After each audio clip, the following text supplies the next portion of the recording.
बच्चों, ये CRPF tradesman की बहुत सारी वैकेंसीज निकली हुई हैं, आपको भी पता है 9212 वैकेंसीज हैं।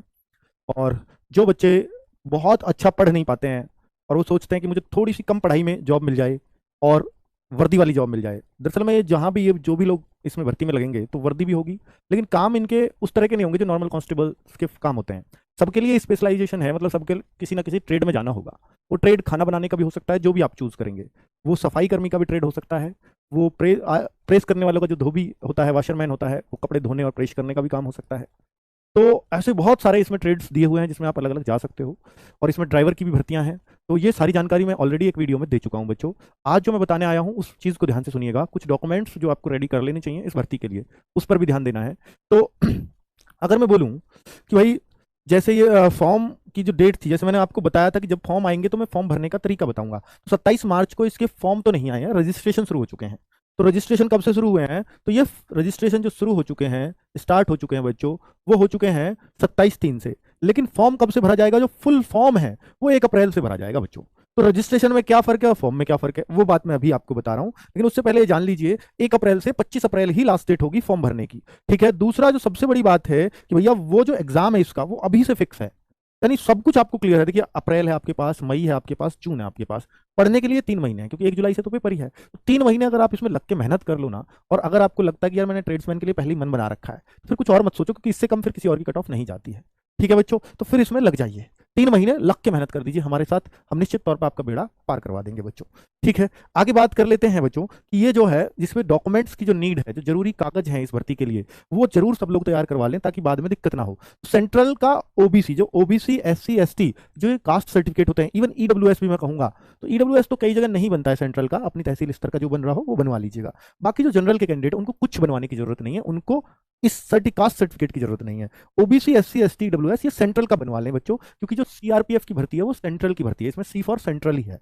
तो स्टेट का ओबीसी ना हो, आपका स्टेट का एससी सर्टिफिकेट ना हो, उस पर यह लिखा होना चाहिए कि आप शेड्यूल कास्ट से या आप अदर बैकवर्ड कास्ट से बिलोंग करते हैं under the government of India. वो आपके सर्टिफिकेट पे अंदर लिखा होगा, अगर आप पढ़ोगे तो 4-6 लाइनें जो लिखी रहती हैं। ठीक है। स्टेट का डोमिसाइल, जो डोमिसाइल सर्टिफिकेट बनता है वो स्टेट का ही बनता है। अब आप कहो सर ये भी तो सेंट्रल की भर्ती है, सेंट्रल का क्यों नहीं? तो बच्चों, क्योंकि स्टेट में आप निवास करते हैं तो वो स्टेट वेरीफाई करेगा कि हाँ, आप मेरे स्टेट में रहते हो, तो वो स्टेट स्तर का ही बन सकता है, वो सेंट्रल का बन भी नहीं सकता। तो जैसे असम में पीआरसी बनता है, बाकी स्टेट्स में वो मूल निवास प्रमाण पत्र या डोमिसाइल सर्टिफिकेट बोलते हैं, तो वो बनवा लीजिएगा।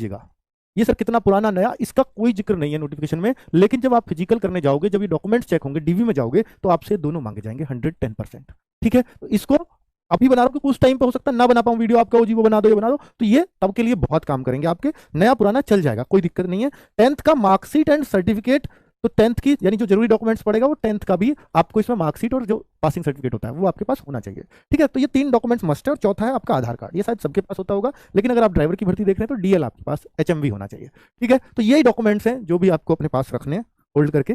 आगे बात कर लेते हैं बच्चों की जो एज लिमिट थी वो सबको मालूम है, ड्राइवर में 21 से 27 थी, बाकी लोगों के लिए 18 से 23 थी। लेकिन अगर आप ओबीसी है तो इसमें भी 3 साल की छूट है, इसमें भी एससी एसटी है तो आपको 5-5 साल की छूट मिल जाती है। ठीक है। तो ये सबको मालूम ही है। अब मैं ये बताने जा रहा था बच्चों कि इसमें जो रजिस्ट्रेशन है ना, तो रजिस्ट्रेशन किस तरीके से, रजिस्ट्रेशन जो है क्या क्या उसमें भरना पड़ेगा, जो 27 से चल रहे हैं। तो ये हर बच्चे को रजिस्ट्रेशन करना है पहले, फिर फॉर्म भरना है। ठीक है। तो ये जो है, इसमें आपको पोस्ट का नेम, यानी किस पोस्ट के लिए आप फॉर्म भर रहे हो, बहुत सारे तरह की पोस्ट है ना, तो वो पोस्ट कोड क्या है, उस पोस्ट कोड वो नोटिफिकेशन में लिख रहा है आपकी पोस्ट के नाम के आगे। आपका नाम क्या है, तो वो नाम भर सकते हो, दीपक रावती किसी बच्चे का नंबर है। ठीक है बच्चों, तो उसने भर के बताया है अल्टरनेट नंबर, तो अल्टरनेट भरो या मत भरो, क्योंकि यहाँ स्टार भी नहीं लग रहा है। आगे बच्चों उसकी ईमेल एड्रेस भरा हुआ है यहाँ पर। ठीक है। ये भरने के बाद फिर नीचे आ जाएगा कि भैया यहाँ ये जो चीजें लिखी होती है भर दो। ये मोबाइल से भी कर सकते हो आप ये काम, तो ये मोबाइल से ही कर लें। ये करके फिर ये आपकी जो डिटेल्स है वो यहाँ चारों शो हो जाएंगी जो आपने उधर भरी है। सबमिट, इससे उनको अंदाजा लग जाएगा यार कितने फॉर्म्स कैसे कैसे आने वाले हैं, तो ज्यादा साइट पर लोड वोड तो नहीं रहेगा, शायद उसकी चेकिंग के लिए होगा। तो कुल मिलाकर के बच्चों ये सबमिट हो जाएगा और फिर आप 1 तारीख से फॉर्म भर सकते हो। क्या ये करना जरूरी है? ऐसा तो अभी कह नहीं सकते कुछ, पर 1 तारीख से ही फॉर्म आएंगे, इसका मैं ये सीधा सीधा आपको ये आइडिया दे रहा हूँ। ठीक है। अब ये भरेगा नहीं भरेगा, या भर दोगे कोई फायदा होगा या नहीं, सबको ही भरना पड़ेगा एक के बाद, इस सवाल का जवाब अभी मेरे पास नहीं है। हो सकता है एक के बाद सीधे ही फॉर्म खुल जाए, इसकी जरूरत ही ना हो।